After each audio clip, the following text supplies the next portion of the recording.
I mentioned recently that the channel wasn't being recommended by YouTube, and I asked for your support. It worked.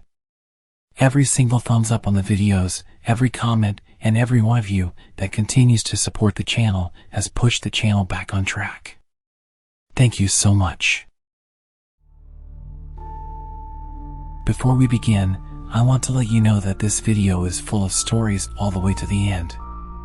If you think you might fall asleep, please introduce yourself in the comments.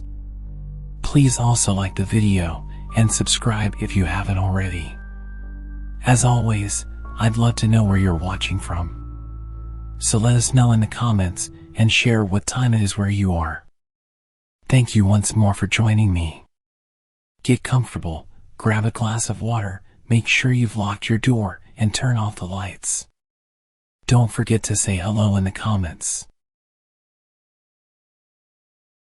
It's time to close your eyes.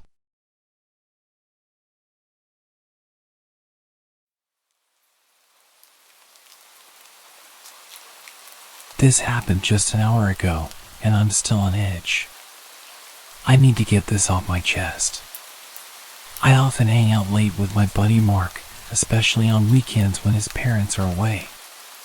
Tonight, though, felt different from the start. We decided to explore the abandoned house at the edge of town. It's an old, supposedly haunted mansion that all the local kids dare each other to visit. It was around 9 p.m. when we started walking. The air was unusually cold for a summer night, and a thick fog was rolling in, dimming the streetlights to mere halos in the mist. The old path to the house was overgrown, but branches clawing our clothes as we pushed our way through. We were halfway there when I heard it, a faint whisper. It was so soft I thought I'd imagine it, but when I looked at Mark, his face was pale, and he'd stopped dead in his tracks. "Did you hear that?" he asked, his voice barely a whisper. I nodded, and we listened. There it was again, a whisper, but this time it called my name. Chills ran down my spine. We were alone, but it felt like someone, or something, was watching us.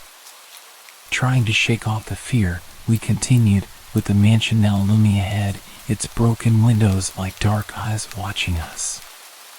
As we stepped onto the property, the air grew colder, and the whispers seemed to surround us. Mark wanted to turn back, but I convinced him to keep going. We were already there, after all. We entered through the back door. The inside of the house was worse than the outside, peeling wallpaper, dust all over the floor, and the air stale with the smell of decay. We used our phones as torches, the beams of light cutting through the darkness. As we explored the ground floor, every creak and echo made us jump. When we found the staircase, I hesitated, but curiosity pushed me forward. Upstairs, the atmosphere tightened, the whispers grew louder, and now I could almost make out sentences. Warnings. "Leave," they said, "go back." Mark grabbed my arm. "We shouldn't be here," he said, but I pulled away, drawn to a room at the end of the hall. The door was slightly ajar. I pushed it open, and that's when we saw it. A large figure. It was shadowy and indistinct, standing by the window. It turned towards us, and though it had no eyes, I felt it staring right into my soul. We didn't wait around to find out what it wanted. We ran as fast as we could out of the house, down the path, and didn't stop until we reached the safety of the streetlights. We're back at Mark's house, the doors locked and the lights all on. We're trying to process what happened. Mark is convinced we saw a ghost, the spirit of old Mr. Miller who died there alone. I don't know what it was, but every shadow now makes me jump, and the whispers, I can still hear them if I listen hard enough. What did we see in the Miller house? Was it just our imaginations, fueled by the ghost stories we'd grown up with, or have we stumbled upon something truly supernatural? I don't know if I'll ever go back to find out, but one thing is clear, I'll never forget the fear I felt tonight.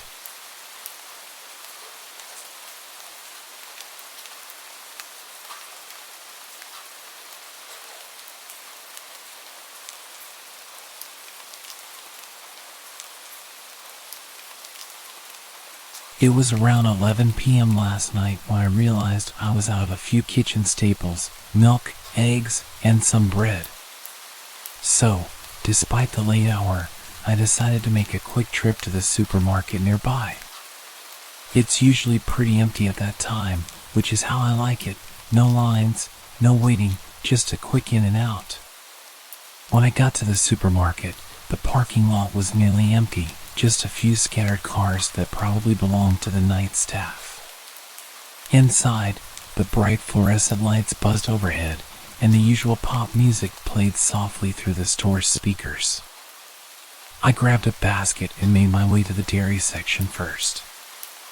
As I turned into the aisle for milk, I noticed someone else further down the same aisle. He was a tall man, wearing a bulky jacket, which was odd given the mild weather we've been having. He wasn't looking at products on the shelves. Instead, he seemed to be just standing there, which struck me as odd. I tried not to pay too much attention and focused on finding the milk. After grabbing it, I headed over to the bread aisle. That's when I noticed the man again. This time, he was a few feet away, seemingly examining the bread, but as I approached, he didn't move or pick anything up. Instead, he just watched as I made my selection. A prickly feeling of unease crawled up my spine, but I brushed it off, telling myself he was probably just deciding on what to buy. I moved on to the eggs, and that's when things started to feel really off. I could see him again, out of the corner of my eye, now on the opposite end of the eggs aisle, just standing there, still not shopping. At this point, I couldn't ignore the sinking feeling in my gut that something was wrong. Was he following me? Or was it just a coincidence that he was in every aisle that I went to? Trying to shake the feeling, I decided to test my growing suspicion by doubling back to the dairy section under the pretense of forgetting something. I peeked around the corner before entering the aisle, and sure enough, he quickly moved into the same aisle from the other end, still keeping his distance but unmistakably following me. Now genuinely worried, I decided to skip the rest of my shopping and head straight to the checkout. I walked quickly, glancing over my shoulder. He was still following, trailing a few aisles behind. When I reached the checkout, there was only one cashier working, and thankfully, no line. I placed my items on the belt and kept an eye on the entrance to the checkout area. As I was paying, I noticed the man had stopped at the end of an adjacent aisle and seemed to be watching me. My heart raced as I grabbed my bags and walked briskly towards the exit. I made sure to pull out my phone, pretending to make a call, thinking it might deter him from doing anything if he thought I was talking to someone. Once outside, I hurried to my car, locked the doors immediately, and started the engine. Just as I was pulling out, I glanced back at the store entrance. He was standing there, just outside the doors, watching me drive away. The drive home was nerve-wracking. Every set of headlights behind me made me jump, worried that he might be following me. When I finally got home, I checked all the locks on the doors and windows, ensuring everything was secure. I've been trying to rationalize the whole incident. Maybe he was just a socially awkward person who didn't realize how his behavior came across. But something about his demeanor and the way he was methodically moving through the store just doesn't sit right with me. I think I'll be avoiding late night shopping for a while, and maybe even look into getting some groceries delivered instead. The whole experience left me rattled, and I've been on edge since. There's a part of me that hopes I'm just being paranoid, but another part that's deeply unsettled by last night's encounter. If nothing else, it's a stark reminder that you can never be too careful. It was such a weird experience, and even though I wasn't hurt or anything, I'm probably going to shop in the daytime from now on.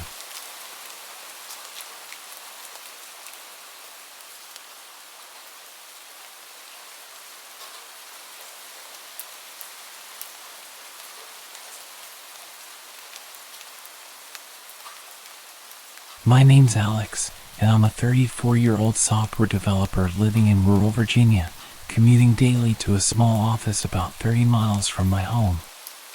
The journey typically takes me along Route 27, a quiet stretch flanked by open fields and occasional dense woods. It's usually peaceful but somewhat eerie after sunset. Yesterday evening's drive started like any other, but it took a turn that left me rattled. I've been replaying the events, trying to make sense of them. As I was driving home around 6:30 p.m., the sun had just dipped below the horizon, casting the last of its orange glow. That's when I spotted a woman standing by the side of the road. She was thumbing for a ride, looking remarkably put together with a neat appearance and a small backpack slung over one shoulder. Normally, I adhere to a strict no hitchhiker policy, but something about her prompted me to pull over. Perhaps the way she seemed more like a stranded commuter than a typical hitchhiker. She introduced herself as Sarah as soon as she got in. She said she was headed to the next town over and was meeting friends. She seemed friendly enough at first, making small talk about the weather and local news.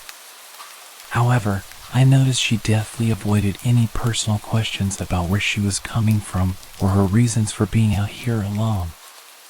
It was strange, but I initially chalked it up to her being private. About 10 minutes into the drive, Sarah pointed to a poorly maintained service road, suggesting it was a shortcut. Knowing the road well enough and its reputation for being less than safe, especially at night, I told her we were better off on the main route. That's when the atmosphere inside the car shifted palpably. Sarah insisted, growing increasingly urgent. Her insistence was alarming. Why was she so desperate to get us onto a darker, more secluded road? I felt a knot tighten in my stomach as her demeanor changed from friendly to frantic. Despite her protests, I kept driving, trying to keep the conversation light, but she wasn't having it. Her agitation escalated quickly from there. She started raising her voice, her words tinged with panic, saying things like, "You don't understand, we need to go back." It didn't make any sense, and it was starting to scare me. I decided I needed to get to a public place where there were other people around, so I headed for a gas station I knew was up ahead. As I pulled into the brightly lit road, Sarah suddenly snapped. She lunged for the steering wheel, trying to force us off the road. I struggled to maintain control of the car, my heart pounding as I managed to stop the vehicle safely in the gas station parking lot. She didn't wait around. As soon as I hit the brakes, she bolted out of the car and disappeared into the night. Shaken, I sat in the car for several minutes, trying to calm down. I eventually went inside to speak with the attendant, who suggested I report the incident to the police. The officers took down my information but seemed doubtful anything would come of it since no one was hurt and nothing was stolen. The drive home after that was tense, and every shadow seemed threatening. When I finally got home, I double-checked all the locks and tried to unwind, but sleep didn't come easily. The whole experience made me question my judgment. It was a harsh reminder of the risks of picking up strangers.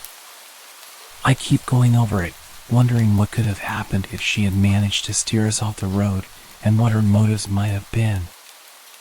I'm still processing everything, feeling a mix of relief and lingering anxiety. I've decided to stick to my initial instincts from now on. No more deviations, no more hitchhikers, no matter the circumstance. It's just too unpredictable, and last night was a little too close for comfort.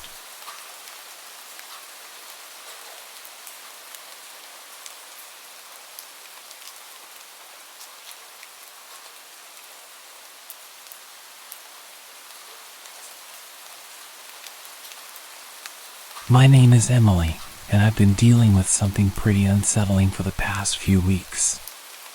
It started off as small, rare occurrences, but it's escalated, and I'm not sure what to do about it anymore. It's gotten to the point where I felt the need to share my story here, just to see if anyone else has been through something similar or has any advice. It began about a month ago. I'm a freelance graphic designer, so I often work from coffee shops for a change of scenery. One day, I was at my usual spot, a cozy little cafe downtown, when I noticed a man sitting across the room. He was staring at me, not glancing or looking, but staring intensely. It made me uncomfortable, but I tried to brush it off as him just zoning out. People do that sometimes. However, the next day, I saw him again at a different coffee shop. This time, I was sure it wasn't a coincidence. He had that same intense gaze. I left shortly after arriving, feeling a cold prickle down my spine. Over the next few days, I started seeing him everywhere I went. Whether I was at the grocery store, the gym, or out with friends, he was always there, lurking a distance away. He was always wearing dark, nondescript clothing and a baseball cap, trying to blend in, but always watching me. I decided to confront him the next time I saw him, which was at the public library. I walked up to him and asked why he was following me. He just smirked and said, "You're very interesting." Then he walked away before I could respond. His reaction sent chills through me.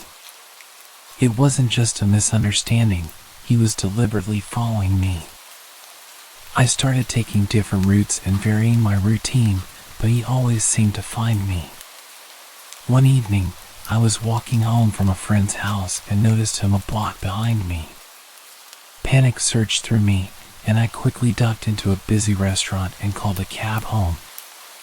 When the cab arrived, I saw him standing across the street, just watching. That night, I couldn't sleep well at all. Every noise made me jump, thinking he might have found out where I live. The next morning, I filed a report with the police. They took down the details and told me to call if he approached me directly, but there wasn't much they could do without a direct threat. A few days passed without incident, and I began to hope that maybe he had given up. But then, I started receiving letters, no return address, just hand-delivered to my mailbox. The letters were creepy, talking about how he enjoyed watching me, how he felt we were meant to be together, and how he knew we would be together soon. I installed security cameras at my home and changed all my locks, but the letters kept coming. Each one was more unsettling than the last, detailing what I wore on certain days and what I did. I provided these to the police, who started an official investigation, but they haven't made any progress in identifying him. It's been weeks now, and the anxiety is wearing me down. I'm constantly looking over my shoulder, jumping at shadows. I've stopped going to my regular spots and rarely meet with friends. I feel like I'm becoming a prisoner in my own life. Just yesterday, I saw him again, standing under a streetlight near my house as I came back from a late grocery run. He was just standing there, staring up at my window. I don't know what he wants, but I've never felt so scared. The police are keeping a closer watch now, but it feels like this nightmare is never going to end. I just want my life back, but I don't know how to get rid of him for good. My days are now filled with a pervasive sense of dread, and despite my best efforts and the involvement of the police, the harassment has only intensified. About a week after spotting him standing under the streetlight near my house, things escalated in a way I hadn't anticipated. I started receiving not just letters, but packages. The first package contained a photograph of me walking my dog in the park, a park I hadn't visited in weeks, taken long before I even knew he was following me. On the back of the photograph was written, "Beautiful as always." The realization that he had been watching me for much longer than I thought sent a new wave of terror through me. I installed a more advanced security system, including cameras that covered every possible entry point to my home and made sure that I was never alone when I went out. I began to rely heavily on delivery services to avoid leaving my house. Despite these precautions, the packages kept coming. One contained a necklace that I had lost months ago at a local gym, another a set of my favorite books with specific passages marked passages about love and destiny. Each new package felt like a violation, as if he were peering into the very core of my private life. I handed everything over to the police, who assured me they were doing all they could to catch him. They posted a patrol car near my home during the night, which provided some comfort, but it wasn't enough to stop the fear. Then, 2 weeks ago, I received a video message sent to my email, which had been hacked. The video showed clips of me at various locations over the past few months, all taken from afar with a shaky, handheld camera. His voice was overlaid on the video, a deep, distorted tone, saying, "I can see you, Emily. I'm always with you." The invasion felt so complete that I broke down, unable to understand how he could have filmed me so often without my noticing. I decided it was no longer safe to stay in my home.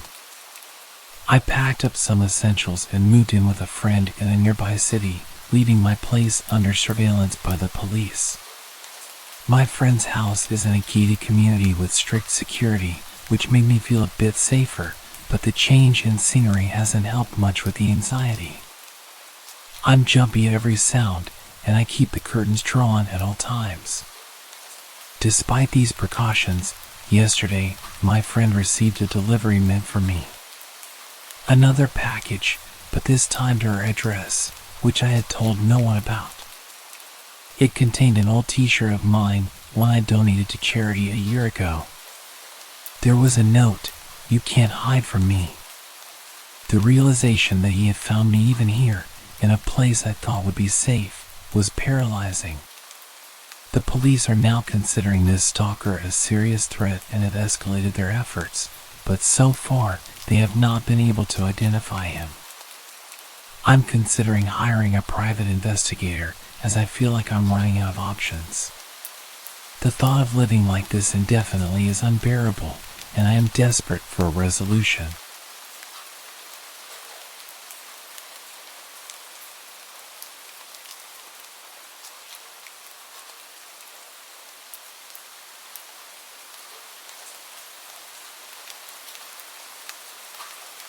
I'm Rachel, and I've been dealing with something pretty scary that all started when I ghosted someone from a dating app. His name was Mike. At first, our chats were light and fun, but then he got intense real quick. He'd send long messages about how he felt we were meant to be and how he saw our future together. It was way too much for someone I hadn't even met, so I decided to stop responding and eventually blocked him. About a week after I blocked him, I was at my usual coffee spot, trying to get some work done. Out of the corner of my eye, I thought I saw someone who looked like Mike. I told myself it was just my imagination. After all, I had never met him in person, I only knew him from photos. But then, it happened again. I was shopping for groceries, and I saw someone from behind who looked just like him. I tried to dismiss it as coincidence. The town isn't that big, and it wouldn't be weird if we ran into each other occasionally. However, it started happening too often to ignore. I was at the gym, and I saw him again. This time, he was much closer, and there was no mistaking who it was. My stomach dropped. I had no idea how he would know I'd be there. I finished my workout early and left as soon as I could. The real shock came when I saw him outside my workplace. That was when I knew this wasn't random. He was following me everywhere. Each sighting made me more anxious. I couldn't understand how he found out where I would be. It was like he knew my schedule. After the incident near my work, I confronted him the next time I saw him at the coffee shop. I asked him outright if he was following me. He just smirked and said, "Isn't it funny how we keep running into each other?" It wasn't funny at all, it was creepy. I told him to stop following me or I would call the police. He just laughed and said, "See you around, Rachel." I reported him to the police after that. They took my statement but said they couldn't do much because he didn't break any laws. I started changing my routine, avoiding my usual places, and being more cautious about my privacy settings online. Despite all this, I still feel uneasy. I'm constantly looking over my shoulder, wondering if he's there. It's exhausting and scary. I'm trying to keep a record of everything for evidence in the future. It's been a wake-up call about how careful you need to be, even with seemingly harmless online interactions. My friend says that I'm partly to blame because I was leading him on, speaking to him for weeks and encouraging the deep conversations. But it's not my fault that I lost interest. Surely someone on a dating app shouldn't be surprised when I block them without explanation. It's not like we'd ever even met.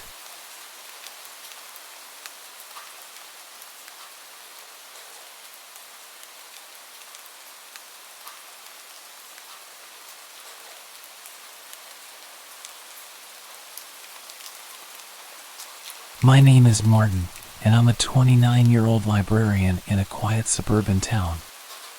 The tranquility of my daily environment made what happened over the past month all the more shocking and unsettling. I never imagined that my quiet life would be disrupted by a persistent stalker, especially not someone who initially seemed to be just another patron interested in literature. It started subtly enough with a new visitor to the library.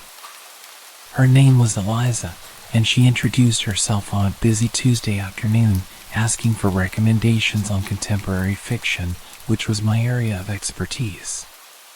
She was polite, enthusiastic about my suggestions, and seemingly just another lover of books. Over the next week, Eliza visited several times, and our interactions remained purely professional, centered around discussions of authors and book genres. However, things gradually started to change.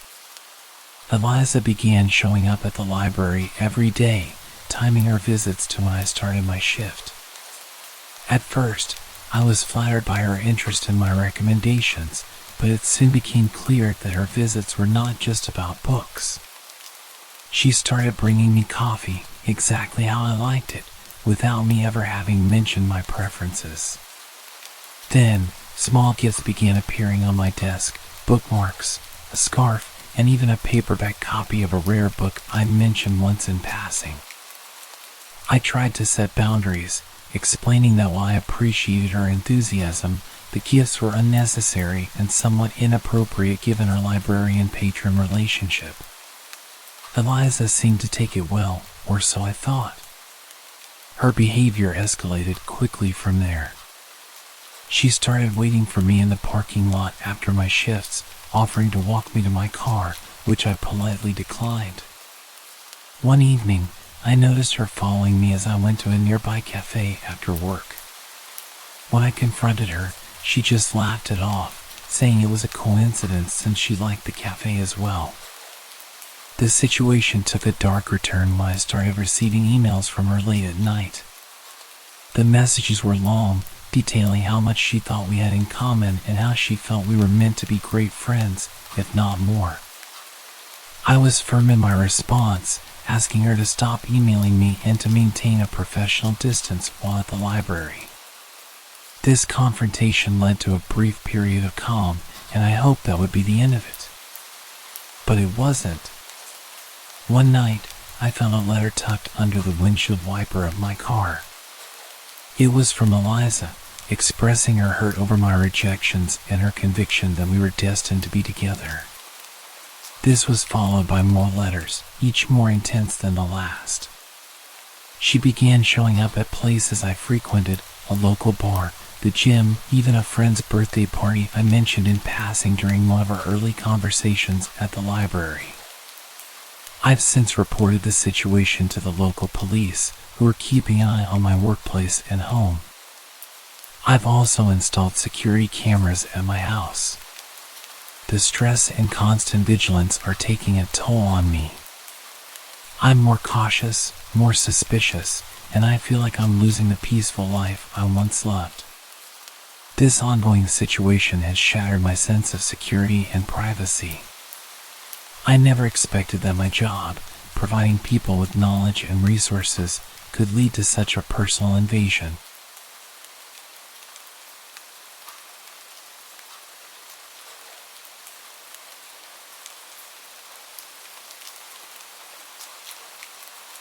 I've worked a few random jobs in my life. My first one was a summer job at 16 during summer break at a dairy farm. I absolutely hated it there, and it made it harder for me to find the motivation to even try finding work again when the time came. I don't really remember how I was first referred to the job, but the following summer I ended up working as an office assistant for a self-employed photographer.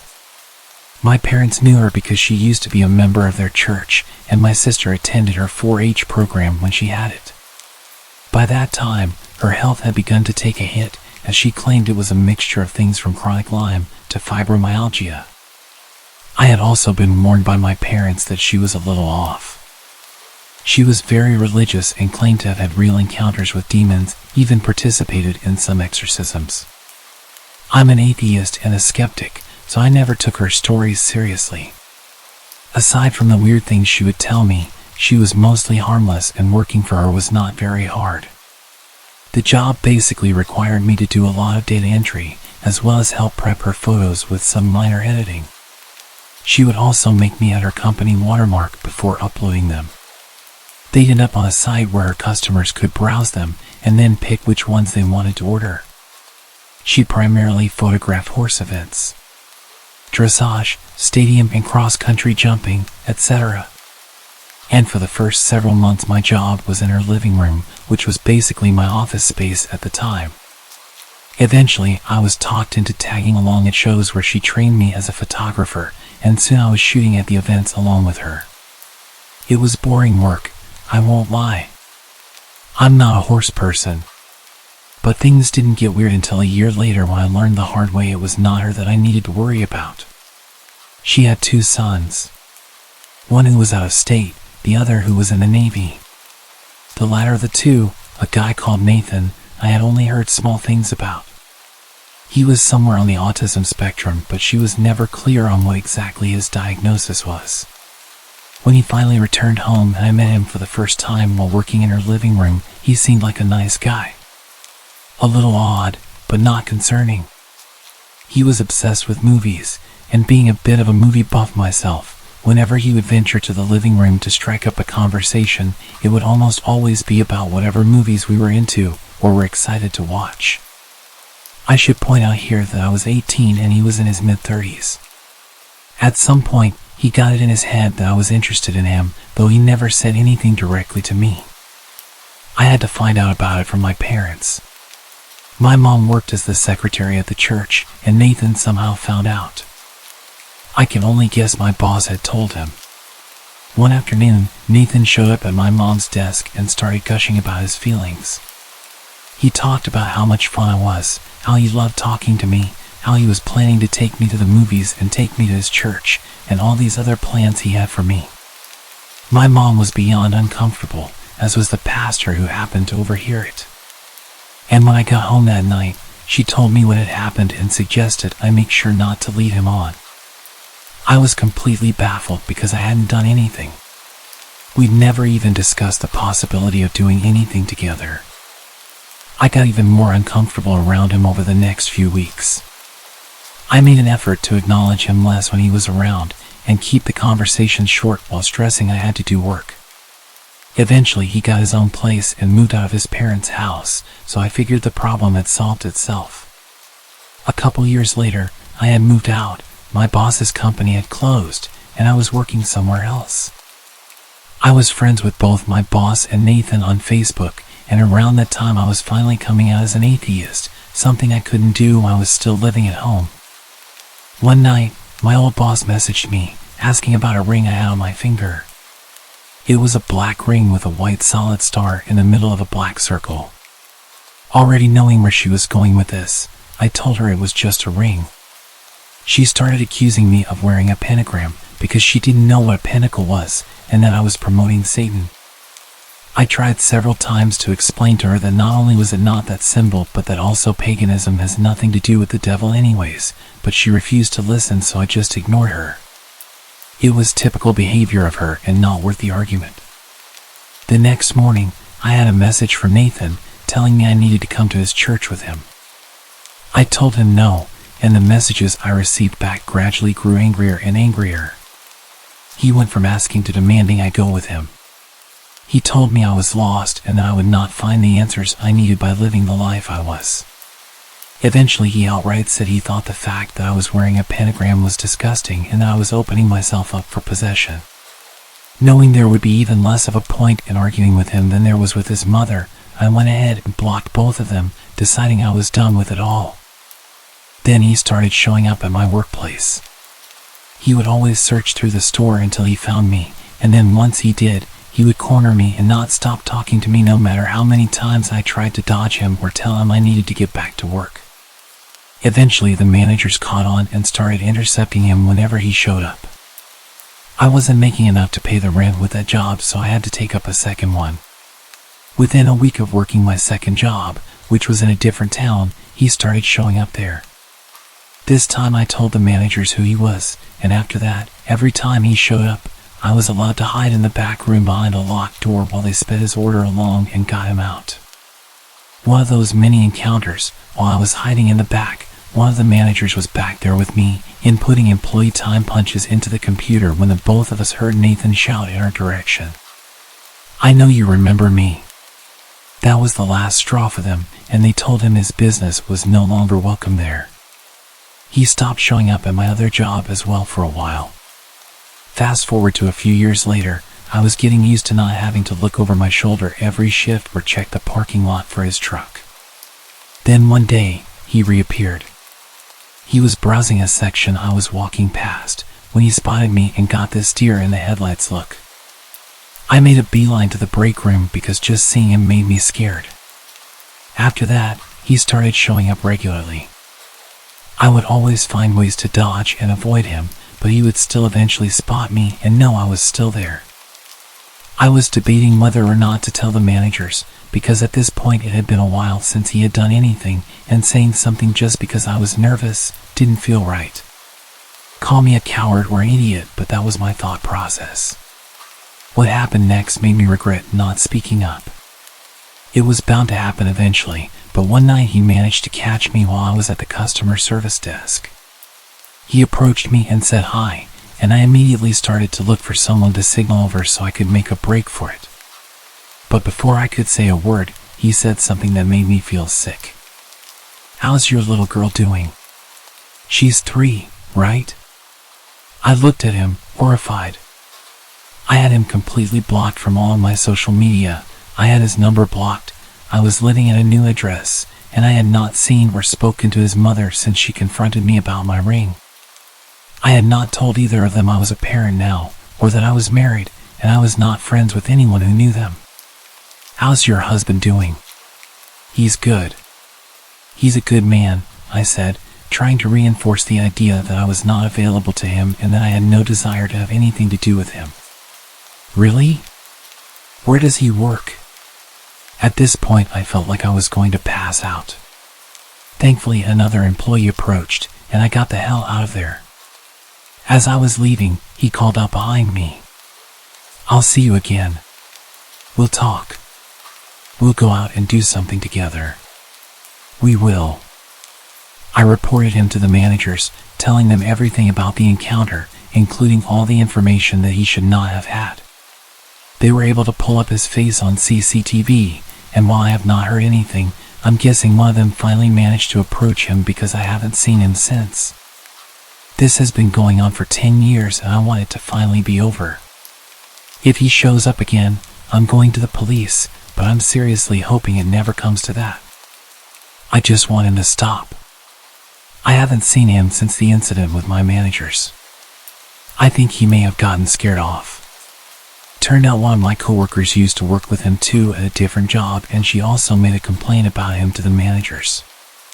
I don't know what they did with that information afterwards, but I know he hasn't shown up since.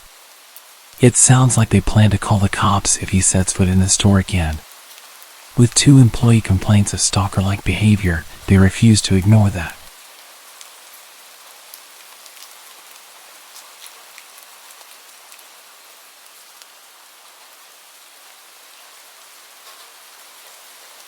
In 2002, I was 14 years old, starting freshman year. I was an awkward, nerdy girl that didn't know how to handle attention from boys, so you could say I made things worse for my situation.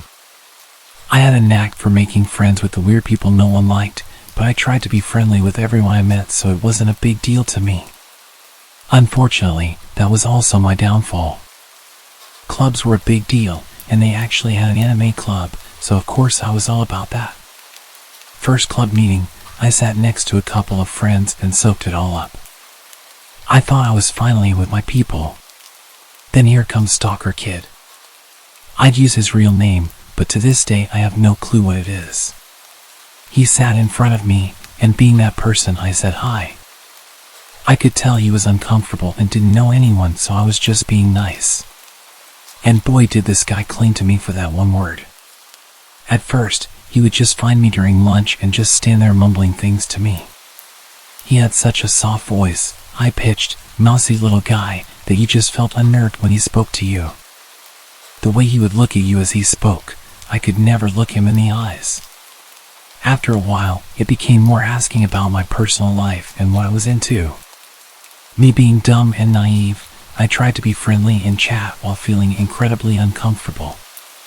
After a while, me and my friends would move to different tables, benches, even hallways to avoid him, but he always found me. After about a year of this, my best friend finally told me that if I didn't tell him to F off, he would. I really didn't want him around anymore, so, sure, go ahead. So one day during lunch, here comes Stalker Kid with his signature greeting. Barely above a whisper. Hey Nancy. My buddy just goes, dude, she's not interested, F off. Looking hurt, he shuffled away. I was like, man, you didn't have to be so hard on him, but thanks. I didn't see him much around school after that except for club days where he would just sit across the room and stare at me while my best friend glared at him. Cut to me being 16 and now driving to school. Minus the awkward club days, I didn't really notice anything from him. That is until an old gray beat-up car started parking next to me, extremely close. One day after school, he was waiting for me in that car. He started asking me how I've been, talking about prom and all that stuff. I was trying to rack my brain on how he knew that was my car, unless he had been watching me before and after school. I started getting there later and leaving later to avoid him, because he was like clockwork. Finally, a boy I used to be friends with in elementary school was walking out with me and made a comment about how that guy is always next to my car and asked if he was my boyfriend. I immediately said no, and he's always following me around, and I hated it. It was really starting to freak me out. Bless this guy, because he walked right up to him and scared him off, threatening if he ever parked near me again he would kick his ass. I figured maybe that was enough to keep him away. So again, there was a small space where I would hear nothing of him except for my friends who had classes with him telling me how creepy he was. One friend had art class with him and said he would draw naked women constantly in his books. Junior year is wrapping up, and I started giving my best friend Jack lifts to school. He was on my way, so I figured why not. At some point, Jack started noticing that little gray car was always heading the same way after school and made a joke about Stalker Kid living next to him. Small world, right? I could only be so lucky. One day, as per usual, little gray car was following us, so we took a detour. Sure enough, he was with us every step of the way, and it was no longer a joke. We both started freaking out. I pushed the gas pedal as hard as my foot could push it and got the hell out of sight. A few other things happened. In order to get into prom, he had to ask someone from my year. So he asked some random girl from my softball team and then dumped her as soon as he got in. He then followed me all night. This includes to the after prom, where I had to avoid him the whole time. Our high school had a TV channel for kids to run, and during prom they would record the whole night. It took one of my friends to point it out, but throughout the whole video, it showed him behind me and following and staring at me all night. I didn't even realize. And the one that still creeps me out to this day is graduation for his class. I was scanning the crowd to see my friends who were graduating when I saw a hand wave as I passed by. I looked back, and of course it was Stalker Kid waving at me. How he picked me out of a crowd of thousands I will never know. 2006 senior year was great, no signs of creepy Stalker Kid, to the point where I kind of forget about him.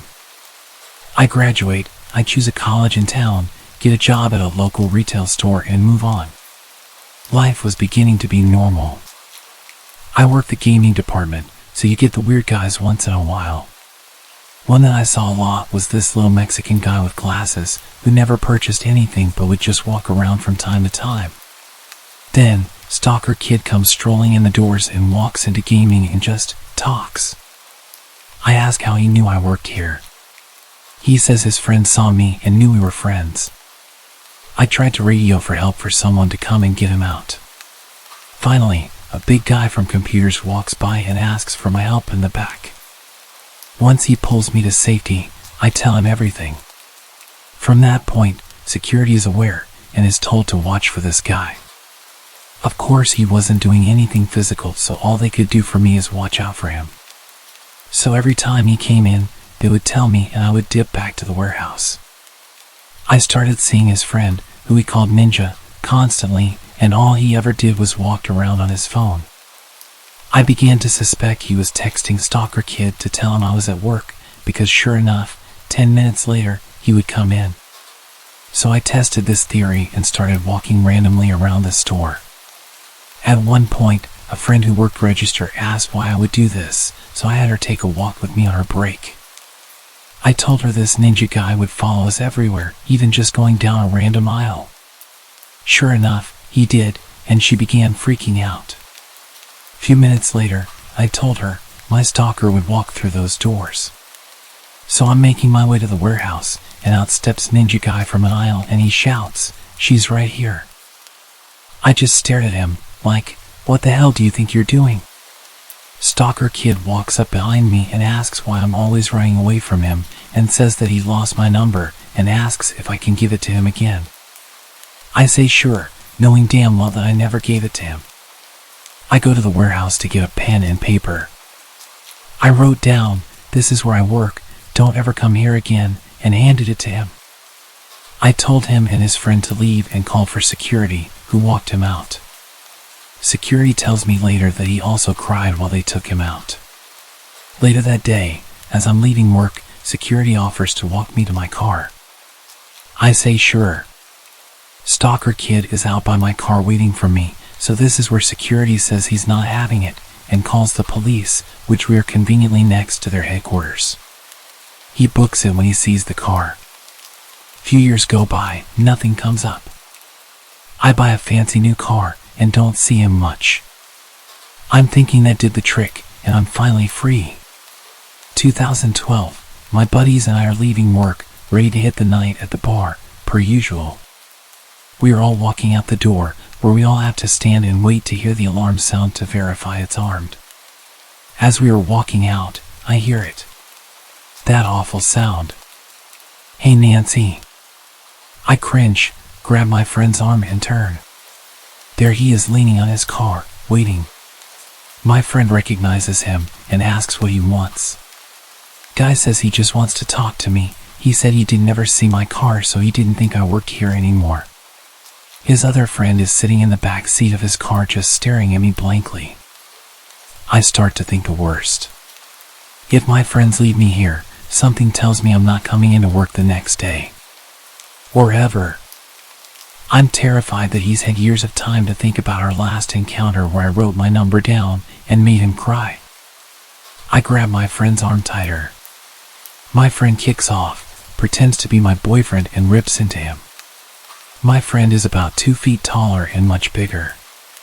They get into it, and I'm just standing in the parking lot and I'm just begging for my friend to kick his ass. He spooked Stalker kids so bad that I'm pretty sure he pissed himself before getting in his car and booking it. Ever since, if he comes into the store, my friend stares him down from his office. Years later, I've moved on, gotten married, and moved out of town. Recently we've moved back to start a business, and to this day, I still feel myself looking behind me at stores on the off chance that I randomly bump into him. He caused me to have anxiety, mental and emotional pain, fear and trust issues for a decade. Even after moving on, I still feel the effects today. And I never even knew his name.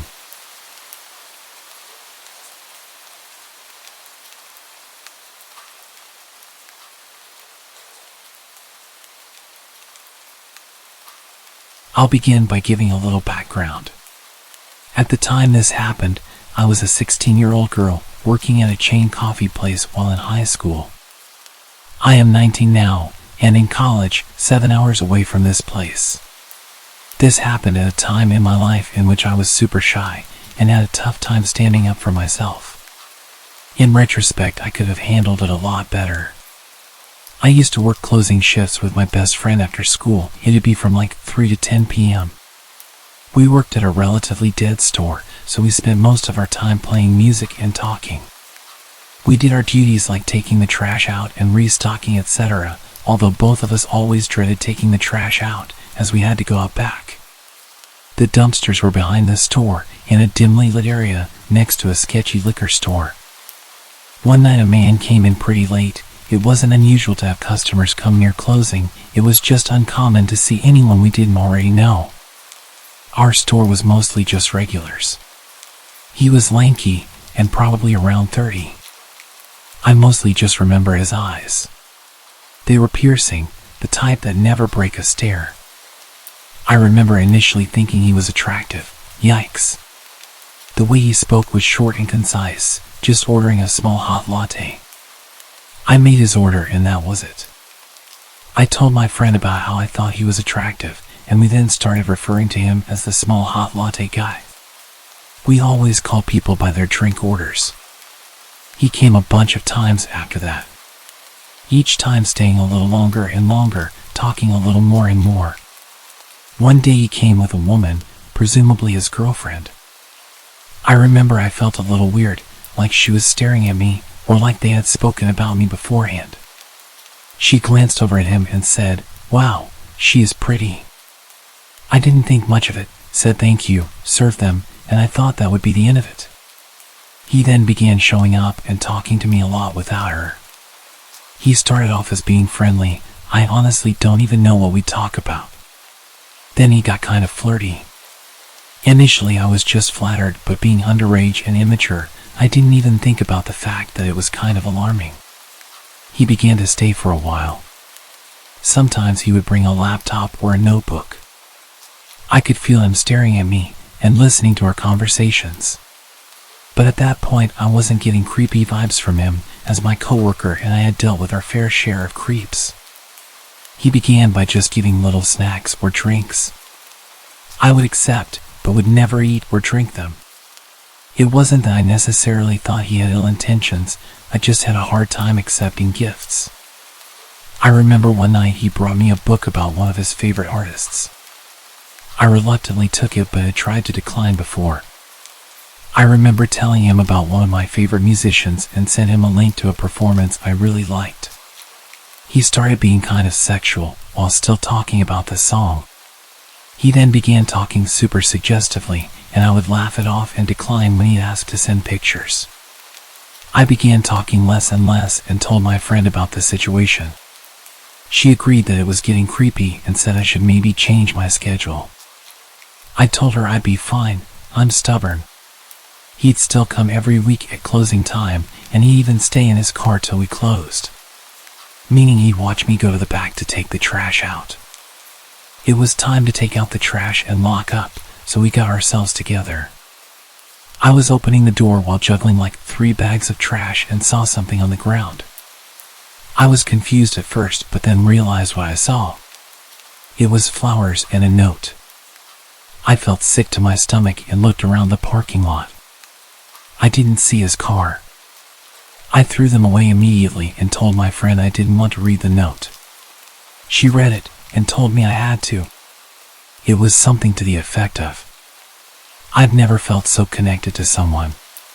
You're breaking my heart. Please don't do this. I'm sorry." Looking back, I honestly didn't lead him on, but initially I felt as if I was in the wrong. Nonetheless, we turned the corner to take the trash out and both prayed the parking lot was empty. It was not. Let's just say the trash was not going to get taken out that night. I continued working there and still worked there on my breaks from college. I had different hours after that. Nothing happened for some time until one day he appeared again, just before I was supposed to leave for college. It was around 3 p.m. It was busy. He came in, stared at me, and then he left. That was the last time I saw him. Looking back, I was so naive and could have handled the situation so much better. I am forever thankful to my friend. She really supported me that whole time.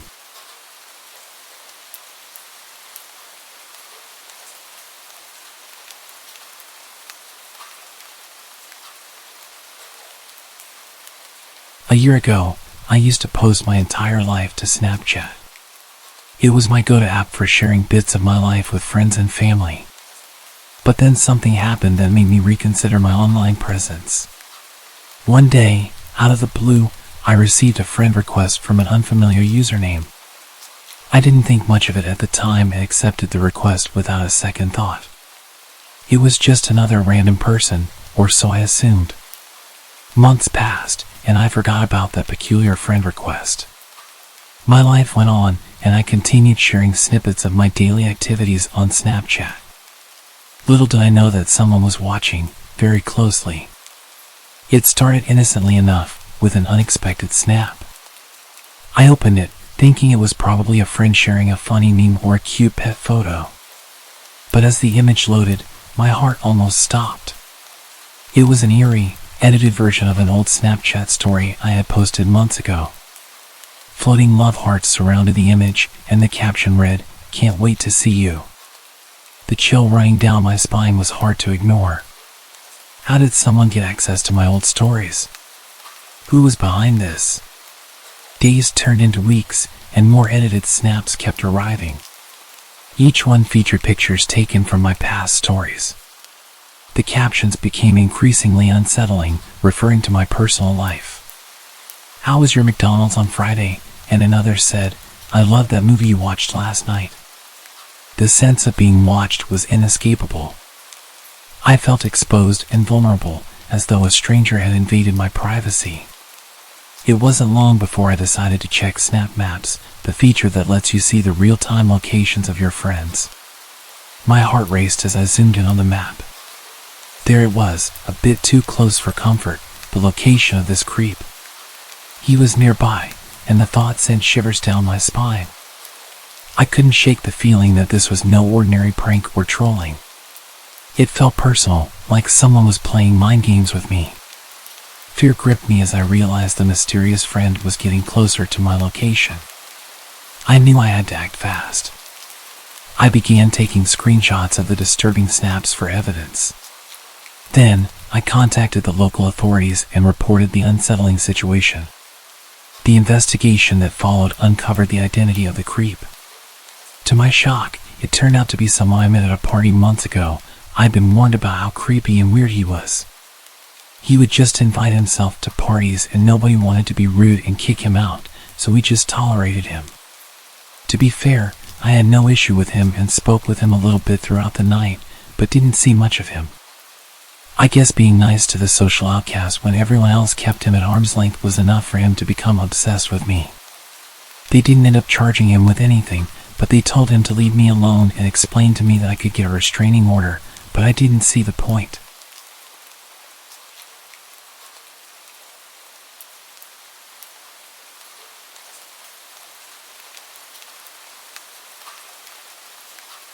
This happened a couple of months ago, December of last year. I started working a new job in the mall and had to work for most of Boxing Day. I was done at 10 and transit seemed to have ended at 7. I'm a student who didn't go home for the holidays due to this job and never had to deal with holiday transit hours. I decided to call an Uber and the driver picked me up right in front of the mall. We had a casual conversation during the drive back and he learned about where I worked and how I'm living on my own for the time being since my roommates went to their hometowns. Fast forward to the next day at work, around 6 p.m. This driver walks into the store and tries to strike a conversation with me, but I told him I had to get back to work. He also asked if we could hang out later, to which I said no, and he left. At the end of that shift, I walked out of the store, planning to take transit. As soon as I stepped out of the store, the driver immediately pulled up next to me and offered to give me a free ride back home. After going back and forth with me declining and him saying it's free, I decided to walk away and caught a bus home. I was pretty overwhelmed by the fact that he showed up to my workplace and waited 3 hours until I was done with work to offer me a ride home. I've reported this to Uber and they've notified me that they suspended this driver, provided me with a full refund and gave me a link to provide to the police if I plan on filing a report. Silly of me to give away information like that to a stranger, but I hope to never meet that driver again. He was about twice my age, he knows where my home is, and my name. Lesson learned.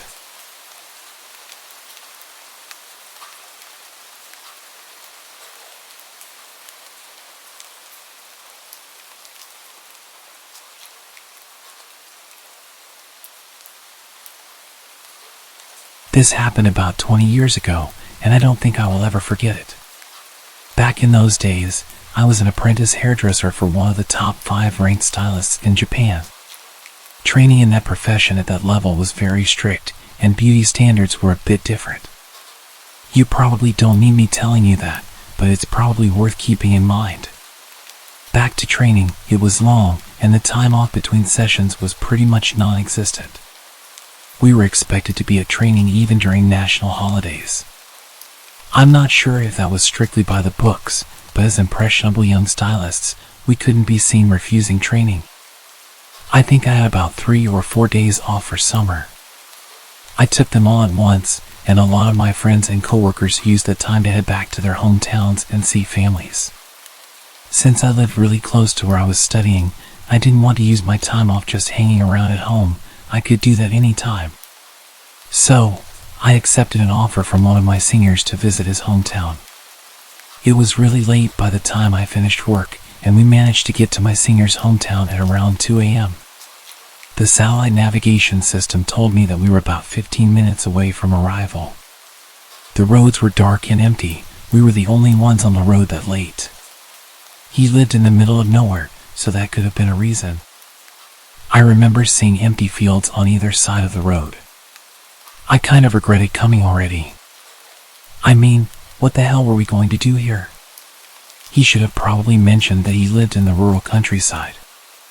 I just watched the road and tried to stay awake. I should say that I was driving. I felt like driving since I didn't get to drive much.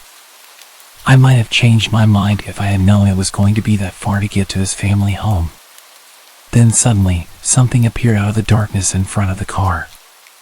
A woman with no clothes came running down the opposite lane of the road towards us. I slammed on the brakes because I thought that I just witnessed the paranormal. She ran past us. I looked in the rearview mirror to see a woman between the ages of about 18 to 20 years old. She kept running, then she turned around and ran towards our car. I looked at my friend, and he had a look of disbelief on his face, and I guessed that I didn't have that much of a different look. I think the reality of the situation was we both didn't know what to do. I said to him, "Is that a ghost?" "I don't know. Shall we just keep going?" he replied. We slowly pulled away. I was very skeptical because I thought she looked so real. I made sure I kept to a low speed, and I kept checking the mirrors. The woman got closer, and I stopped the car and said to him, "That's not a ghost. Come on, we have to stop and see if she's okay." He agreed and said he would call out to her. It was so creepy to see someone running around in the middle of nowhere, even creepier if you haven't been to that place before. She kept on running past our car, so I tried to match her speed as my friend rolled down the window and tried to speak to her. "Hey, you shouldn't be running around on the roads like that, this late at night. Maybe you should head home," he said something like that. It wasn't very well put together or that sympathetic, I remember that much. She didn't even turn to face the car, she just said, "Hey, don't worry, I'm fine." It feels so good. I could see her a little closer now and guessed her age to be around 18 or 19 years old. "Why are you like this? Have you been kidnapped? Has someone done something to you? It's really dangerous to be out here with no clothes and alone. We have to get you home," I said to her. She stopped running and looked down at the floor as if in thought, and then replied, "I ran away from home. I don't even know where home is." I noticed at that point that she was actually wearing socks and shoes, so at least her feet weren't too bad. She stood there with her hands behind her back, looking completely lost and confused. It was very odd. I couldn't leave her out here. I told my friend in a hushed voice that we had to help her, and he sighed but then nodded. We decided to take her to the nearest police station. I had a dress that belonged to one of my female colleagues at work in the back of my car. Long story short, I told the woman to throw it on, and she reluctantly agreed. Once she was dressed and in the back seat, I turned to her and said, "Right, if you can't remember where home is, I can take you to the police, and we can figure it out from there, okay?" To that, she responded with something outrageous. "I hate the police, they're always on my dad's side. Please, can you just take me to a hotel? Hotels are safer than police for sure. You can stay there with me. Hold me tonight, I'm a virgin." We were young, but even though we were young and often threw caution to the wind, we knew that we had to get her somewhere safe. It's a scary world out there. If she said that to another pair of guys like us in the next car that came along, well, I don't even want to think about it. We told her that wasn't going to happen. She didn't say anything for a while, but then she handed me a piece of paper. I don't know where she got it from, but it had a name, a number, and the address of a hospital. My friend saw the address and said, "Oh, I know that place." It was a psychiatric hospital. We called the number, and a voice that said it was the security department answered. I explained to the security guard what happened, and after we hung up, we got a call from the woman's mother. We found out where her mom lived and took her there. My friend said that he knew that side of town, but he had never been there before. The woman's mother was extremely apologetic over the phone. My friend spoke to her, and he said that he could tell that she was definitely genuine and sorry for the inconvenience. I felt sorry for her, it wasn't her fault. When we got to the house, we heard more about this situation from her mother. The woman we found out in the middle of nowhere had only just turned 18. She had been assaulted by her biological father when she was 16. A few days after he did what he did, she stabbed him in the neck with a box cutter knife. She was admitted to a mental asylum because of this attack. No one seems to know how she keeps getting out, but the mother said to us that this was the third time she'd successfully broken free. What a sensational story, I remember thinking. We drove the mother and daughter to the hospital at the mother's request. I could see how mentally tired she was by all of what had been going on.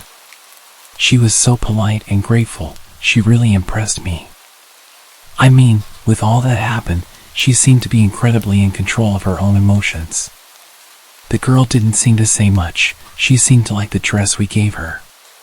The mother apologized for not washing it before returning it, and we both agreed that no apology was necessary. Obviously, she got dressed into clothes of her own. She disappeared upstairs to change, and then she came back, and we took off. She didn't say much when we were driving. She was taking being returned to the asylum a lot better than expected. I thought that she would be going kicking and screaming. Her mother spoke with her in the back as we drove. She said, "You didn't get injured or anything when you were out, did you?" "No, I'm fine," the daughter responded. "Oh, that's great. I'm relieved, the mother told her. We left them at the hospital and told them that we couldn't stay because we were already really late getting to my friend's parents' home. My friend's parents were really worried by the time we got there. I think that we both wanted to tell them everything about the situation, but we were too tired to go through it all again. At that point, I just wanted to go to sleep. I stayed with him and his family for 3 days. It was actually a really great time and just what I needed, a break from studies in the city. It was certainly going to be a trip I would never forget. We said our goodbyes to the family, and his little sister asked us for a ride to the station. I said that it wouldn't be a problem. Just before we dropped her off at the station, she said something that scared the hell out of me. "Hey big bro, why does your friend have a box cutter stabbed in the back seat?"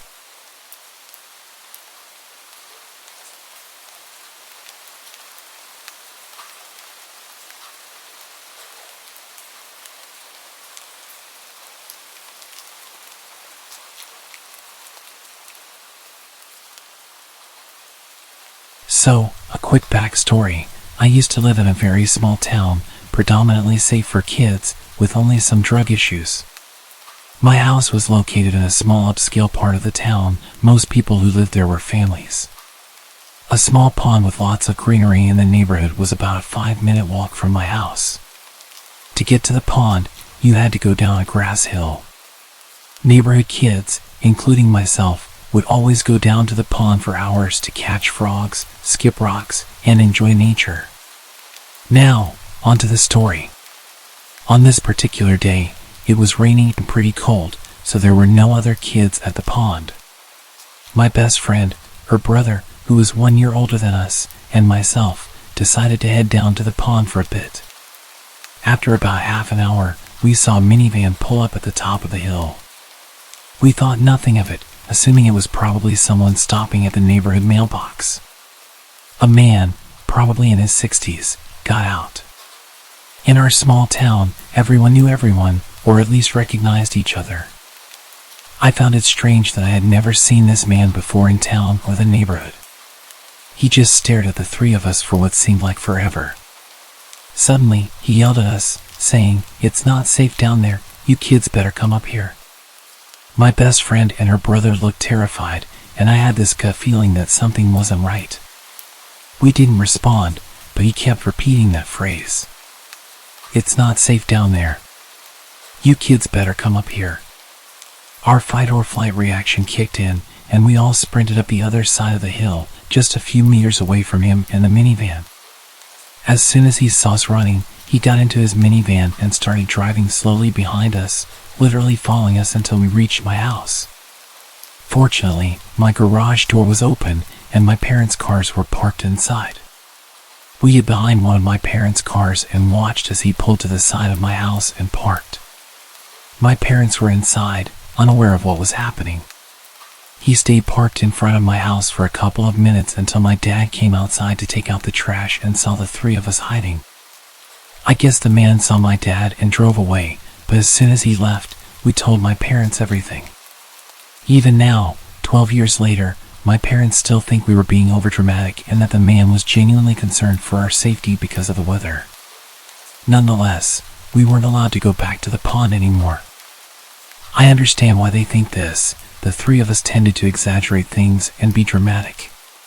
However, I knew from the strange feeling I had when I first saw him at the top of the hill that something was off. To this day, I still believe he was planning something, but maybe it was just my childish imagination.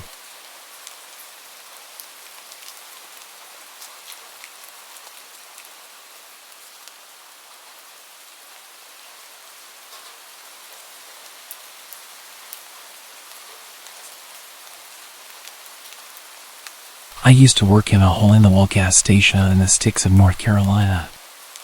I was freshly 18, had a new car, a rundown Chevy, but it got me from point A to point B, and was newly promoted to assistant manager, so I was working many late nights by myself. Truthfully, I loved working alone. My boss was super laid back, and his philosophy was, as long as the work gets done, do whatever you please. We even had a shotgun behind the counter, which he taught me to shoot on my first day there. So even though I would be there late, I always felt safe. On this particular night, it was extremely dead, so with my boss's permission, I closed the store early and hopped in my car. It was probably 11:30 to 12 a.m. at this point. Other than being able to get out of work early, this was my usual routine. Nothing seemed out of the ordinary. I texted my roommate to let her know I was getting home early. We always looked out for each other like that, lit up a cigarette, and then started on my way home. For those of you who don't know North Carolina very well, I'm going to provide a little bit of detail regarding the terrain. From where I worked at the gas station to where I lived, I had to drive down the back roads. These roads consisted of very dense woods on both sides. Sometimes, the woods would seem so thick that you really couldn't tell where you were, especially at night. This could be intimidating to those who don't know the area, but honestly, I was more worried about deer jumping out in front of me, which was a common occurrence in this area. I'm driving down the road, blaring Nirvana, my favorite band at the time, and just being a typical 18-year-old grunge kid who had newly discovered the freedom of being an adult and getting off work. When all of a sudden, I see something in the middle of the road, probably 75 to 100 feet ahead. At first, I thought it was a deer, but it looked too small. So I started to gradually slow down, ultimately coming to a stop. I have to wear glasses when I drive. I mainly need them at night, but my eyesight isn't terrible enough for me to make it a habit. I grabbed my glasses and put them on. Now being able to see much more clearly, I almost shat myself at what I saw. It was a woman. An older woman, wearing what looked like a nightgown of some kind. Her hair was in disarray, she had her hands behind her back, and she was just standing there, in the middle of the road, just staring at me in my car. Let me remind you, we are practically in the middle of nowhere. There are trees as far as my headlights can shine, and it's midnight. I'm naturally paranoid, so all sorts of questions were running through my head. Who is this woman? Where did she come from? It's midnight. Are my doors locked? Why is she out here at midnight? Should I honk my horn at her? Should I call the police? What if she has Alzheimer's and doesn't know where she is? Or what if she's an escape patient? Even though the closest mental facility was 3 to 4 cities away, I didn't exclude that possibility. I thought about calling the cops, but I got my phone and of course, there was no cell service. This encounter went on for a while, just sitting in the middle of the road, mentally questioning what was happening. It's now way past midnight. She's still standing there, just staring at me with this zoned out look, hands behind her back as if she's observing me. I'm starting to get tired of this, considering that I had to be up early for work the next morning. So I honked my horn at her. I didn't expect what happened next. This woman's face turns from being spaced out to complete rage. And she raised her arms up. It looked like she was holding something in her hand. She lets out this horrid animalistic scream and charges at my car. As she ran closer, I realized she was holding something sharp. It looked like a kitchen knife or a piece of jagged glass. During this moment of horror, I had a brief flashback to my stepdad giving me advice when I first got my license. If an animal ever runs out in front of you, turn it into a speed bump. I love animals, so I couldn't bear to hear that. But this time, I was taking my stepdad's advice. I was going to turn this psycho into a speed bump. Serve the Servants by Nirvana started playing on the radio. I mention this because the song has much to do with the aura of the moment. As if it was in sync with this instance in time, the intensity of the song enabled me to let out the most intimidating primal scream that I could. Loud enough for her to hear it. The window was open because I had been smoking, and I hit the gas. She was running towards my car like she was going to jump on my hood. I guess she realized I had the utmost intent to hit her, in which at this point, the woman zigzags away from my car and runs off into the woods. Still in fight mode, I didn't question where this woman went. I was just glad that she was gone, so I accelerated on the gas and sped the entire way home. I got home at almost 1:30 a.m. My roommate was still awake, waiting up for me the entire time. She was extremely worried because it was way past the time I said I was going to be home. She had been texting and calling me. When I pulled up to her house, I got all of her texts and missed calls at once, so I started to explain to her what happened. My body went from fight mode to panic as I was recounting everything that happened. My roommate's mother was a 911 operator who also happened to be working that night. So she decided to text her mom to see if there were any silver alerts in the area. Immediately, her mom texted back and said there wasn't. That alone gave me goosebumps to the core of my being. There was no explanation as to where this lady came from.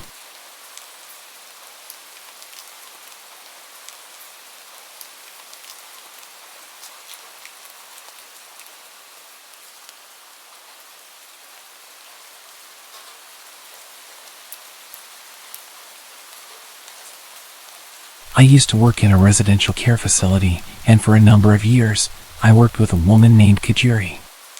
She was generally okay to work with, but she could be intense. The sort of joking flirtation that often found its way into high-pressure environments was common throughout the whole team, but when she directed it at me, it didn't seem so jokey. It took me forever to realize, because I usually didn't notice someone flirting with me until someone else pointed it out 6 months later. But when she started trying to give me jewelry and chocolate bouquets, I finally started to pick up on it. In between things being normal and actually maybe not really normal, there was a long escalation of text messages, comments that made me uncomfortable, personal space violations, dropping by my house uninvited, hanging around on my shift hours after hers had finished, unwanted touching, etc.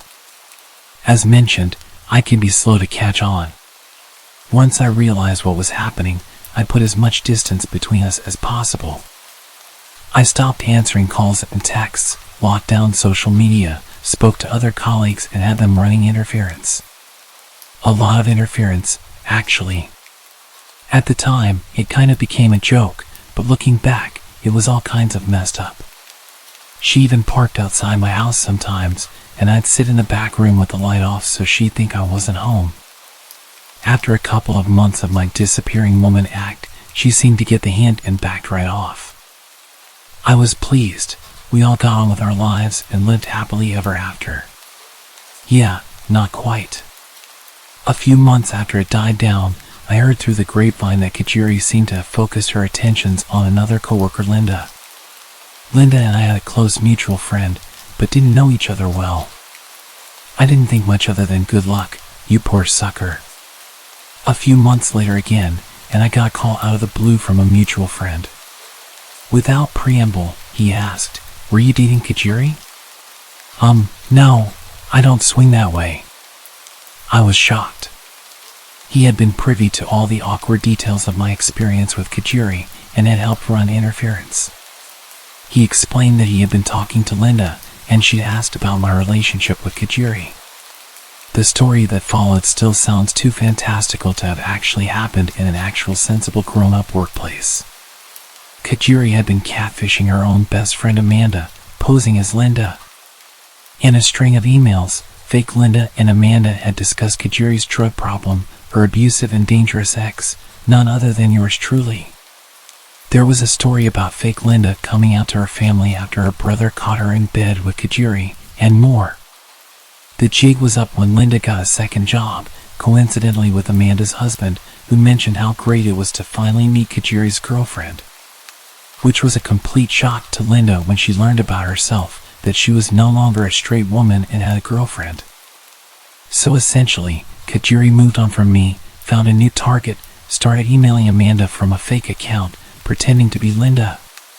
She told all these stories about being with Kajiri, about how I was an abusive ex, and how Linda was caught by her family being with a woman and all the drama that it caused.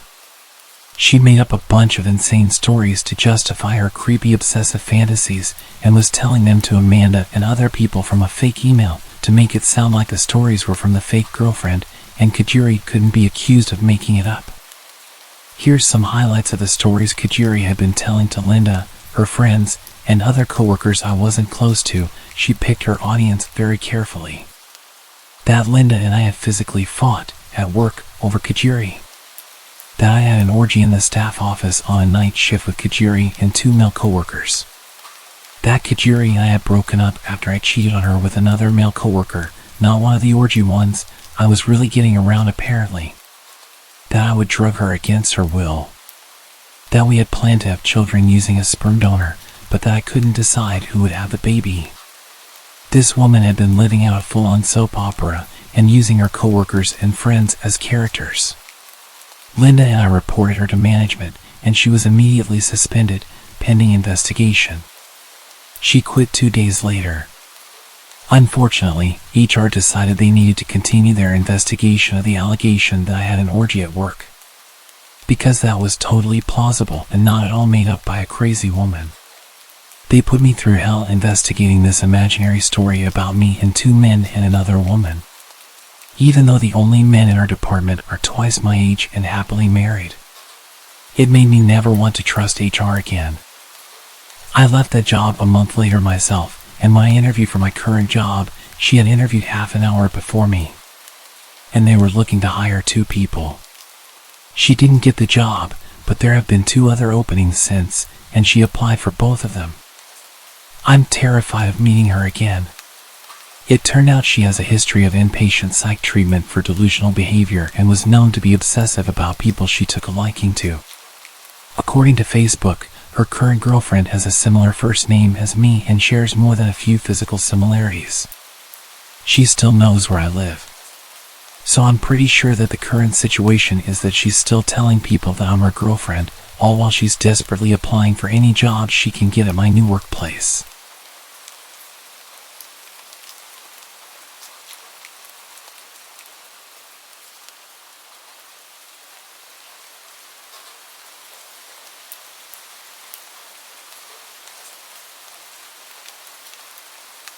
Okay, so I wasn't conventionally, nor classically pretty. I was the duff in any friend group I found myself in. I never worried about being hit on, disrespected, or kidnapped. Safety concerns were never an issue for me when going out because I was never the one anyone wanted to get to know or be around. I was just too plain. It was always me who had to look out for my friends, male and female alike. I used to go to a local bar almost daily. I didn't drink alcohol there, I just ordered a regular Coke and waited for my ride home. It was my usual hangout spot after work, so I sat, chilled, and minded my own business.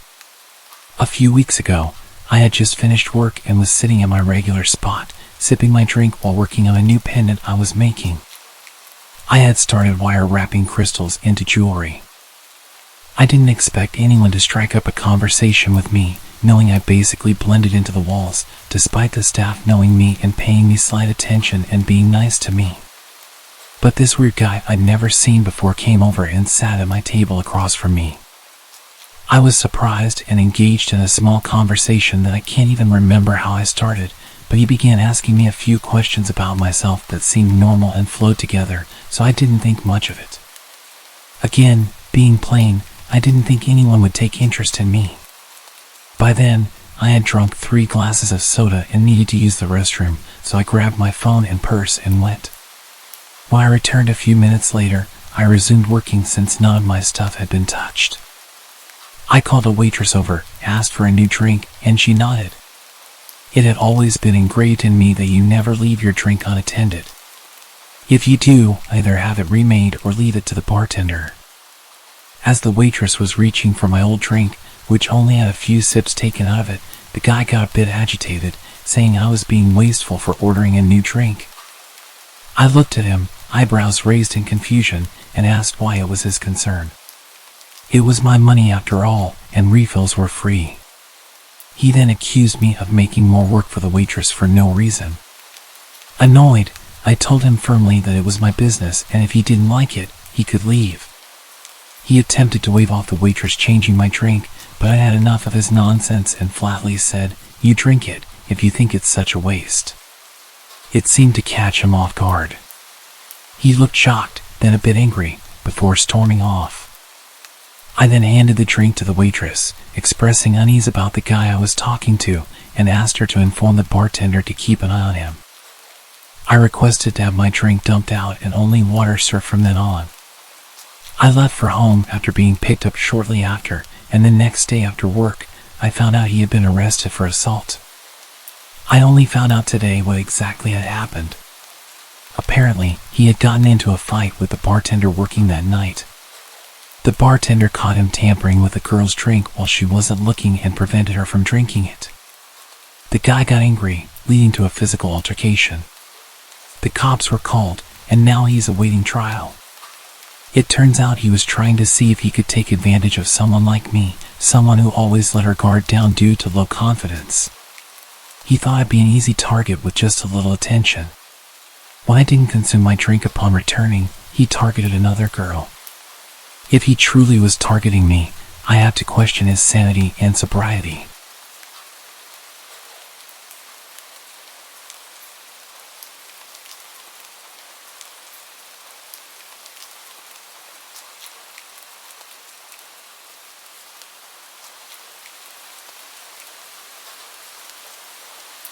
The following story took place 20 years ago. The dialogue is paraphrased but accurately conveys what happened. Every year during March, my family would drive roughly 2 hours into the city from our rural town to enjoy a college basketball tournament. We routinely stayed at a large reputable hotel, and we were no strangers to the city. However, this year was different. There had been a rash of violent muggings, leaving many severely injured. I remember reading about these attacks in the newspaper. I've always enjoyed reading the news, even as a young child. The reports about the city would scare me more than usual because I wasn't used to the threat of violence so close to home. It was Saturday night around 11 p.m., and my mom, dad, and my little sister were winding down and preparing for bed. It's worth mentioning at this point that my mother is naturally paranoid, much more so than other moms. While it can be annoying at times, it often leaves us prepared for bad situations. Tonight would be one of those times. I was sitting on the second of two beds, furthest from the entrance to the room, when there was a knock at the door. "Room service," a voice called out. My parents glanced at each other, and my mom motioned for my dad to look through the peephole in the door. "We didn't order anything," said my dad, as he sized up the short, stocky male standing outside our door. He had with him a trolley with what appeared to be a meal on it and was wearing a green hotel uniform. "Are you sure?" he responded. "I've got an order here for room 4109. The guy at the door didn't sound pushy or out of place at all. In fact, if it wasn't for the recent violence in the city, we probably wouldn't have had our guard up in the first place. However, that night my parents were certainly cautious, and my father firmly told the man at the door that we didn't order any food. He left politely, without incident. We had little reason to be suspicious, and my dad wanted to chalk it up to a mistake on the hotel's behalf and get to bed. However, my mother eventually persuaded him to call the front desk to check that everything was legit. 15 minutes or so after the man had left our door, my dad got off the phone with the front desk. They have no record of us ordering food, and their room service staff were white, not green, he said grimly. I noticed my mother's face whiten and my sister looked scared. The hotel immediately sent security up to our floor to see if the intruder was still around. They checked on us and then went about searching the floor. Security came back to our room a few minutes later, telling us they had found an empty trolley in the stairwell, but there was no one to be found. With that, they departed, and we triple-checked the locks on the door before eventually sleeping. The next morning I was the first one awake. I didn't want to turn on the TV and wake my family, and there was no newspaper in the room, so I booted up my dad's laptop and checked the local newspaper's website. The first headline immediately made my stomach twist. "Man stabbed outside City Hotel." Apparently, at roughly 11:30 the previous night, right after we had turned away the fake hotel employee, a pedestrian had been attacked outside our hotel in the middle of the sidewalk. He had been stabbed twice and then badly beaten in plain sight, yet his wallet wasn't stolen. The article went on to say that there was no apparent motive for the mugging, it was pure violence for violence's sake. It also mused as to why the pedestrian had been stabbed to the point where he couldn't fight back, but then beaten by hand. I woke my parents up right away and showed them the article. My mother became very nervous, while my dad looked very angry and reached for the phone. Naturally, we contacted the police and told them our story about the previous night. We provided as much information about the man at our door as possible, thinking he may have been responsible for the assault, but no one was ever caught. Thankfully, we had several inches of locked door between us and the fake employee. It may have just saved our lives.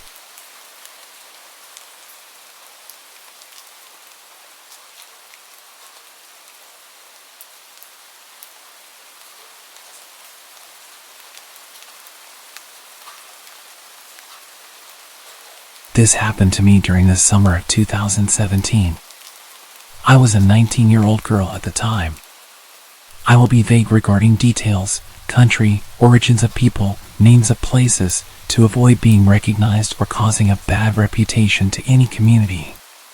While it isn't really scary, this story is still creepy, and the end is so crazy that I still can't believe it to this day. I was living in an apartment with my family. In the parking lot, there were always several guys repairing cars. I would often get home late at night and see these guys just talking. They would sometimes say good evening, and one time joked about keeping me a parking spot, but nothing inappropriate. I would just answer politely. I had noticed that one of them had a tuned-up sedan and must have been living in the same building, but used a different entrance, because in the morning the car was parked there. It was really recognizable. One morning, I was heading to work and realized this car was parked next to mine. Since he didn't live far, it wasn't that weird. But when I sat in my car, I realized the owner was actually sitting there, looking at me and smiling. Well, okay, it's 8:30 a.m., it's not completely out of the ordinary. I started to drive to work and entered a special roundabout where you have to stop inside if a car on the right is coming, so I stopped. I was looking to the right to see where I could go and realized that in the second lane, the car was there. As soon as I took the road to work, he was behind me. Even when we got close, he was still there. I was working in a mall with the biggest hypermarket in the neighborhood, so I thought maybe he was going for groceries. I got into the underground parking lot and parked. He did the same, right next to me. I chose to ignore him and headed for the escalator. He did the same and started to talk to me. Hello, I'm Steve. And you? I'm Anna. How old are you? I'm 19. I'm 27. Is that a problem? No, why would that matter? Okay, so you work here? We arrived at the place where I worked. Yes. Okay, well, see you tonight. At that moment, I realized he wasn't speaking the language well. I answered his questions because he didn't seem scary, and I didn't want to make a scene. When he said bye, I thought, yeah, I see him every night in my parking lot with his friends, so it's normal. But when I finished work, the exact same thing happened as in the morning. While I sat in my car, I realized the guy was right next to me. Surprised and seeing how eager he was to talk, I got out and asked, "What are you doing here?" "I have something for you." He had a big smile and approached me. "What?" "No." He gave me a red rose. Embarrassed and shocked, it was the first flower anyone had ever given me. I refused it a couple of times, but he kept insisting. I knew the only way to get rid of him was to accept, which I did, and he left. I kept the flower in my car so my family wouldn't realize something was happening, and I threw it in a trash can outside later. This was the beginning of the week, and he started to wait for me after work, giving me drinks and asking me out to the cinema or restaurant. I refused everything but ended up accepting the drinks to make him leave. During the weekend, I had a second job with late shifts at a fast food restaurant. On my first shift there, since everything happened, I was closing the restaurant with 3 other colleagues. Since it was dark and late, one of us had to leave first and drive around the restaurant to ensure it was safe for everyone. I wouldn't normally do this, but that night I had a weird feeling he might be there. So, I volunteered for the drive, and right on the spot, he was parked next to my car. It was 1 a.m. How long had he been waiting? I told him to go a bit further, otherwise we couldn't leave, which he did. After my colleagues left, I stopped next to his car and opened the window to explain why I reacted that way. Not that I had to explain myself, but I thought maybe he'd follow me until I explained. Before I knew it, he opened his car door and got into my car. I just want to remind you that this man knew where I worked, where I lived, what my car looked like, and who my family was. And he was a neighbor, that's why I never wanted to make a scene. But at this very moment, I was scared for my life. A 27-year-old muscular guy, who I didn't really know, was in my car at 1 a.m. in an empty parking lot. He seemed talkative, and I didn't have any other choice, so I decided to listen to him. He said he arrived in the country in 2014, stayed in the capital for 2 years, and moved to our neighborhood in 2017. I did the math and realized a year was missing. I asked him about it. He answered, "I was in jail." Just imagine how scared I was. "Why were you in jail?" "Well, I didn't have papers, and I had a car accident." Okay, it wasn't that scary in the end, which did reassure me. The guy said goodnight and left. There were many times I checked the rearview mirror and saw he was right behind me. I wouldn't know since when, and even to this day, I check often to see if a car is following me.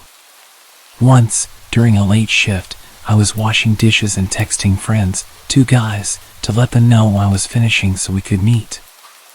I had to leave my phone, and maybe half an hour later, a colleague came to me and said, "Hey, your friend ordered at the drive-thru and asked for you." "Oh, yes," I told him I wanted to meet later. I took my phone and messaged my friends asking why they were asking for me at work. "What are you talking about?" At that moment, I realized that they weren't talking about the friends I had plans with. I rushed to my colleague and asked her to describe the guy in the car. It was Steve.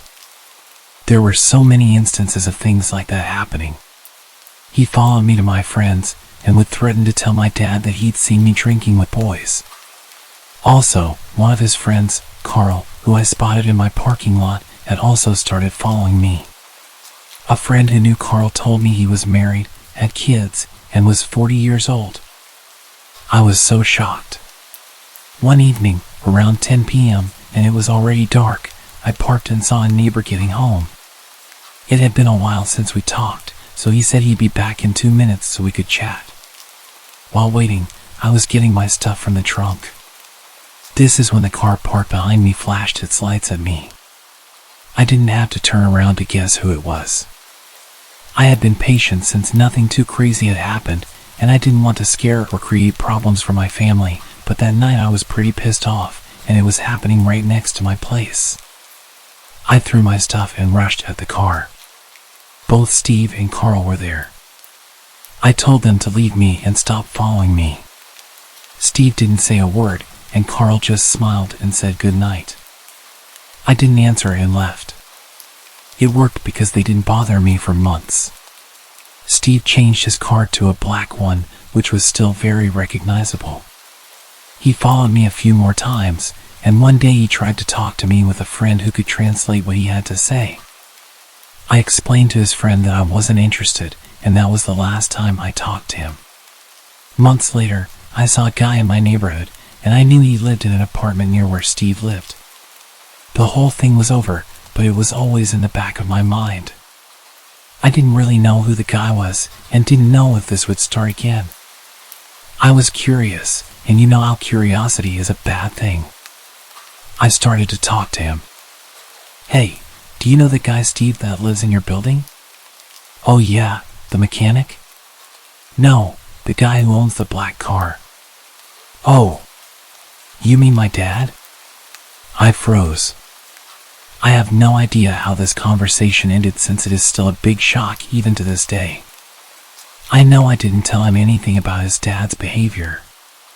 I had known this kid for so many years, and he was actually the son of this guy. And he had 4 brothers and sisters. Then I realized the guy had lied about his age because the kid was about 15, and I believed him like an idiot. This is not the end of the stunning discoveries. A few days later, I met a friend who knew about these events and told her that the kid was his son. She looked at me, shocked, and said, "All this time it was this guy? What? You know him? He left his country because he stole money from powerful people and joined his family here, but got jailed for suspicion of badly assaulting a woman." What? I remembered that when he followed me, he would stop when I drove in the direction of the police station. I thought it was because he still had issues with his papers. She kept talking and showed me a video. This is his wife here, and the second woman is his second wife. She was so tired of him talking to other girls that she went to their country to find a second wife. I want to clarify that my friend was from the same country as this guy, but she was born here, which is why she had this kind of information. Small community, so they kind of all know each other. I was very lucky that nothing happened to me. I still can't believe it, and I wonder how it could have gone if I had acted differently. I was young and naive back then and didn't want to be offensive to anyone's culture, but in reality I really should have reported it sooner.